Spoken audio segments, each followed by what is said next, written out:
नमस्कार, बहुत बहुत स्वागत है आप सभी का। आप देख रहे हैं एनएमएफ न्यूज। आपके साथ मैं हूं नम्रता चौधरी और मेरे साथ है मेरे सहयोगी प्रशांत। इस वक्त की बड़ी खबर आपको बताते हैं। साउथ के सुपरस्टार अल्लू अर्जुन के आवास पर कुछ उपद्रवियों ने हमला किया है और इसको लेकर जो तेलंगाना के सीएम हैं रेवंत रेड्डी, उन्होंने भी इसकी निंदा की है। इसके अलावा बीजेपी भी इस पर लगातार सवाल उठा रही है और सवाल उठने प्रशांत इसलिए भी लाजमी है क्योंकि अल्लू अर्जुन एक ऐसे सुपरस्टार हैं जो पिछले काफी वक्त से चर्चा में है। मतलब ऐसा लग रहा है कि पुष्पा बनाकर उन्होंने गलती कर दी। आपने देखा किस तरीके से वो फंसे, उनको एक रात जेल में काटनी पड़ी, कुछ लोग उनके समर्थन में आए।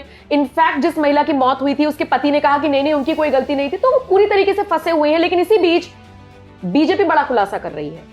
वो खुलासा ये है कि शायद उनको कांग्रेस ने प्रचार के लिए कहा था। क्या है पूरी खबर, शुरू से बताइए। देखिए, जैसे कि अभी नम्रता ने बताया कि हमला हुआ है उनके आवास पर और कुछ लोगों ने हमला किया है नम्रता, पहली बात तो, और टमाटर फेंके हैं। उनके घर के बाहर जो गमले वगैरह थे उनमें तोड़फोड़ मचा दिया। हालांकि उस टाइम पर सिक्योरिटी वगैरह आ गए तो उन्होंने मामले को संभाला और खदेड़ दिया उन लोगों को।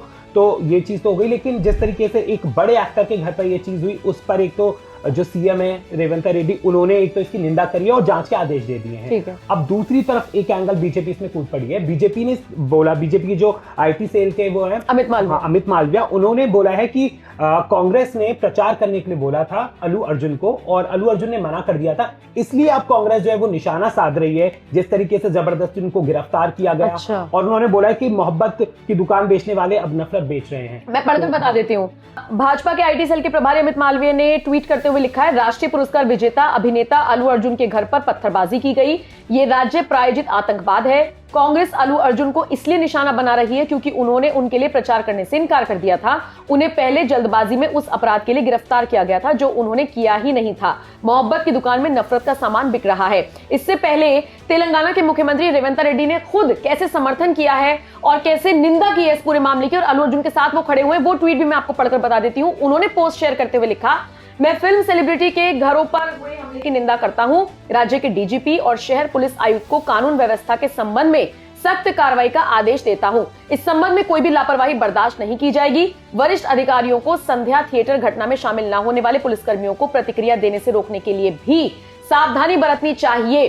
तो यानी कि कांग्रेस के नेता हो गए या बीजेपी के नेता हो गए, फोकस पे अल्लू अर्जुन तो हैं, लेकिन देखिए इसमें किस तरीके के मुद्दे निकल रहे हैं। रेवंत रेड्डी तो बुराई कर रहे हैं, निंदा कर रहे हैं कि हमला हुआ गलत है, लेकिन बीजेपी आईटी सेल के प्रभारी कह रहे हैं कि क्योंकि उन्होंने कांग्रेस के लिए प्रचार के लिए मना कर दिया, इसीलिए सारी चीजें हो रही हैं। हाँ बिल्कुल नम्रता, जिस तरीके से अभी देखो उन्होंने सपोर्ट भी किया है सीएम ने, और दूसरी तरफ बीजेपी है वो बोल रहे हैं कि प्रचार नहीं किया इस वजह से किया जा रहा है। तो आपने देखा भी होगा, पहली बात तो आपको बता दें कि मामला क्या है कि जो नम्रता, जब मूवी रिलीज हो रही थी पुष्पा, 4 दिसंबर की बात है, अल्लू अर्जुन जो थे वो संध्या थिएटर में गए थे अपनी इस मूवी को देखने के लिए। वहां पर इस कदर भगदड़ मच गई कि एक महिला की मौत हो गई और एक उसका बच्चा भी था, वो घायल हो गया।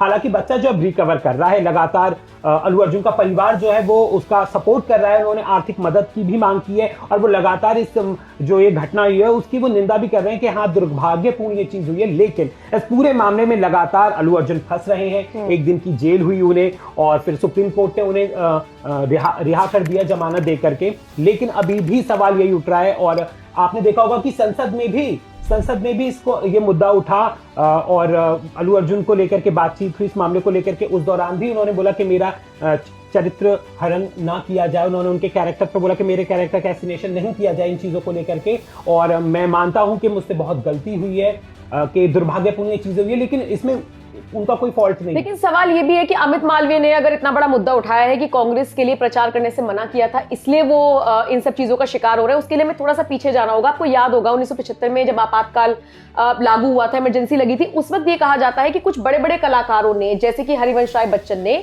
इस इमरजेंसी का सपोर्ट किया था। उसको लेकर मैं कहीं किताब में पढ़ रही थी कि ये खुलासा किया गया था कि हरिवंश राय बच्चन को तो सिर्फ एक फोन आया था इंदिरा गांधी के और बाकी लोगों की तरफ से कि आपको सपोर्ट करना है। हरिवंश राय बच्चन दिल से नहीं चाहते थे कि इमरजेंसी का सपोर्ट करें, और सिर्फ हरिवंश राय बच्चन ही नहीं, बहुत सारे ऐसे कलाकार थे। अगर आप उस दौर में जाकर देखेंगे, पढ़ेंगे, मतलब उन चीजों को आप समझेंगे कि बहुत सारे कलाकारों ने कहा था कि ये बहुत अच्छी चीज है और हम इसमें आपका सहयोग करते हैं। बताया जाता है कि बदले में, जब इमरजेंसी का पूरा दौर खत्म हुआ, तो बदले में उस वक्त की कांग्रेस सरकार ने किसी को किसी सम्मान से नवाज दिया था, जिनकी इन लोगों को कोई उम्मीद नहीं थी। मतलब आप कह सकते हैं इनाम मिला था इनको। इसके अलावा एक बहुत बड़े एक्टर रहे हैं, मुझे नाम नहीं याद आ रहा, लेकिन उस किताब में लिखा था कि उनकी पत्नी विदेश में चोरी करती हुई पकड़ी गई थी, वहीं उस मामले को दबा दिया गया था। किसके कहने पर? इंदिरा गांधी की सरकार और बाकी के। तो मुझे लगता है अमित मालवीय शायद इसीलिए इस मुद्दे को हवा दे रहे हैं कि डेफिनेटली हाँ ये चीज हो रही है, तभी उन्होंने मतलब ये बहुत बड़ी बात है, वो सोशल मीडिया पर चीज को लिख रहे हैं कि अल्लू अर्जुन ने कांग्रेस के लिए प्रचार करना बंद कर दिया, मतलब मना कर दिया करने के लिए, और इस वजह से उन्हें लगातार परेशान किया जा रहा है। क्योंकि नम्रता काफी लोग सपोर्ट में उतर चुके हैं अल्लू अर्जुन के, कि इतनी बड़ी मतलब उन्होंने ऐसा नहीं कि कुछ किया। रवि किशन ने बोला कि आप उन्होंने भी इवन कांग्रेस पे सवाल तेलंगाना की सरकार करके किस तरीके से आप प्रताड़ित कर रहे हो चीजों को लेकर। तो कहीं ना कहीं अब कांग्रेस जो है शक के लोगों के निशाने पर अब आ चुकी है। क्या कुछ अंदर चल रहा है, क्या चीज अब सामने आ सकती है? क्या कांग्रेस और भी ज्यादा फंस सकती है इस चीज से कि प्रचार ना करने की वजह से आप सेलिब्रिटीज के साथ इस तरीके की टॉर्चरनेस या इस तरीके की प्रताड़ित आप उनको कर सकते हो? तो ये सब चीजें अब मुद्दा भी और बड़ा बन सकता है ना। बिल्कुल। तो बहरहाल आप इस मुद्दे को, इस खबर को किस तरह से देखते हैं, कमेंट सेक्शन में अपनी राय हमें जरूर दीजिएगा, और ये भी बताइएगा कि क्या आपको नहीं लगता है कि अल्लू अर्जुन सिर्फ राजनीति का शिकार हो रही है? कमेंट सेक्शन में अपनी राय हमें जरूर दें। नमस्कार।